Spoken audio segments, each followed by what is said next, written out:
Let's catch up on the stocks, making headlines from major investments, deals, order wins, acquisitions, and earnings surprises. Here's a quick look at the stocks in focus on March 20th. What do you think we should be keeping an eye on today? Well, it looks like we've got a diverse range of companies making moves from construction to pharma. Let's jump right into it, starting with NCC Limited. NCC Limited, okay? They received a massive order, right? A 2,129.60 crore rupees order from Andhra Pradesh Capital Region Development Authority. That sounds huge. Absolutely. And it's for construction projects within Amaravati capital city, a 3-year construction period followed by a 2-year DLP. That's a pretty significant boost for them, could definitely influence their performance in the coming years. So, potentially a good one for the watch list. Now, what about Reliance Industries? What's going on with them? They dissolved Reliance Eagleford Upstream LLC, a wholly owned subsidiary. Actually, they've transferred Reliance's holding in Reliance Marcellus LLC, which is now a direct wholly owned subsidiary. A bit of restructuring then. Is that something investors usually pay attention to? Sometimes, yeah. It shows they're streamlining their operations. Let's see, what's next? Oh, Wipro launched new agentic AI services. Interesting. Agentic AI sounds very futuristic. Are we talking about AI for governments and enterprises? Exactly. Leveraging local infrastructure, data, and workforces, offering customized LLMs. So it's like tailoring AI solutions for different regions. Pretty strategic move. Makes sense.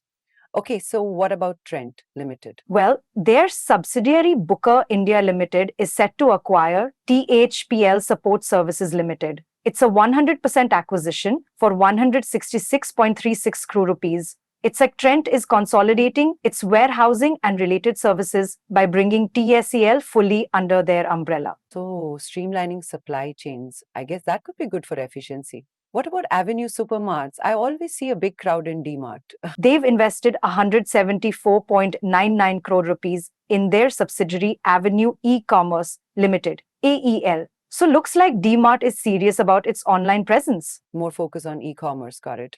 And Indian Overseas Bank? They got board approval for issuing long-term infrastructure bonds up to 10,000 crore rupees. It's like they are gearing up for some major infrastructure projects. Big moves there. Now, what about Suraj Estate Developers? I haven't heard of them before. They purchased a land parcel in Shivaji Park, Dadar, Mumbai for INR 4.75 crores, intends to develop a luxury residential project. That's like investing in prime real estate. It's a pretty good play. Mumbai real estate is always buzzing. Okay, next up, Prince Pipes and Fittings. They've commenced commercial production at their new manufacturing facility in Begusarai, Bihar. It strengthens their presence in the eastern region. So, expanding their footprint, I guess that could increase their market share. What about Hudson Agro Product? They launched their 4,000th HEAP daily outlet in Andhra Pradesh. It's like they're solidifying their retail presence, bringing fresh dairy directly to consumers. That's a lot of outlets. Okay, now what's happening with Intraj Building Products? Increasing installed capacity to 200,000 MT with an investment of rupees 50 crores. Expansion driven by PEB market growth and strong order book. Right, the scaling up production. And Dhanlaxmi Bank? Board approved issuing unsecured non-convertible debentures, Basel III compliant Tier 2 bonds up to rupees 150 crores with a tenure of 10 years. Okay,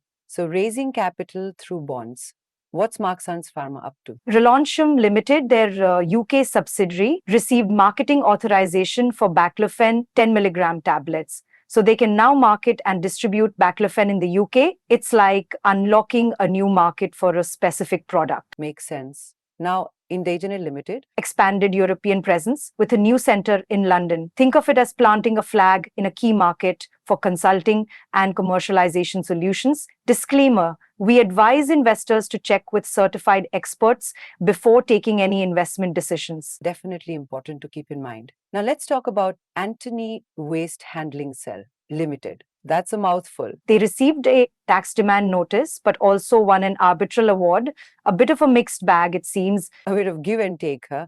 What's new with Hyundai Motor India Limited? They're announcing a price increase of up to 3% on vehicles in April 2025. Rising input costs, that old song and dance. I suppose that's the norm these days. How about Inventurus Knowledge Solutions Limited? Recognized with top honors in Black Book research surveys for clinical documentation and medical coding. So they're acing industry surveys. Recognition is always a good sign. So, Afcon's Infrastructure Limited, what did they do? Received the Global and India level Most Innovative Knowledge Enterprise Mike Award for 2024. Their in house online knowledge library is getting recognized. They are innovative. That's good for employee retention. What about TVS Srichakra Limited? They appointed MS Dhoni as brand ambassador for Eurogrip Tires. It's a marketing play, associating with a well known face. Celebrity endorsements. What about First Source Solutions Limited? Included in the S&P Global Sustainability Yearbook for the second consecutive year. They're making strides in sustainability assessments. That's great for their long term image. Now, Lakshmi Organic Industries Limited? NCLT approved the amalgamation of Yellowstone Fine Chemicals Private Limited, a restructuring move, but no new shares issued. Simplifying the corporate structure. What's Gensol Engineering Limited planning? They are planning a subdivision of equity shares and preferential issuance of warrants. An extraordinary general meeting is scheduled for April 12th, 2025 to discuss this. So it's Okay, so potential changes in share structure. Now, Sumit Woods Limited, what's their news? granted an extension to the commencement certificate for their residential building project in Mumbai. They can now build up to the 34th floor, valid until March 4th, 2026. That's a significant extension. What about Vairi Energies Limited? Care Ratings Limited upgraded their credit ratings, shows improved financial stability. That's always a positive sign.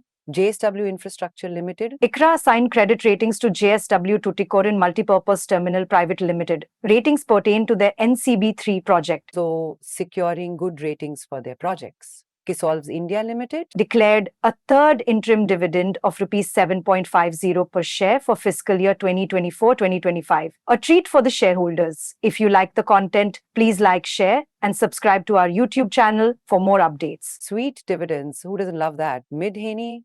Their board also approved an interim dividend. It's dividend season, it seems. Seems like it. And finally, Rimmon Limited? Mrs. Nawaz Singhania resigned as non-executive director effective March 19th, 2025 due to personal reasons. Okay, so a change in the board. Well, that's quite a list of companies and news. It gives us a lot to consider when making watch lists. Absolutely, from major deals and investments to strategic expansions and financial restructuring, there's a lot happening in the market. It's like a giant chess game, and we're just trying to keep up with all the moves.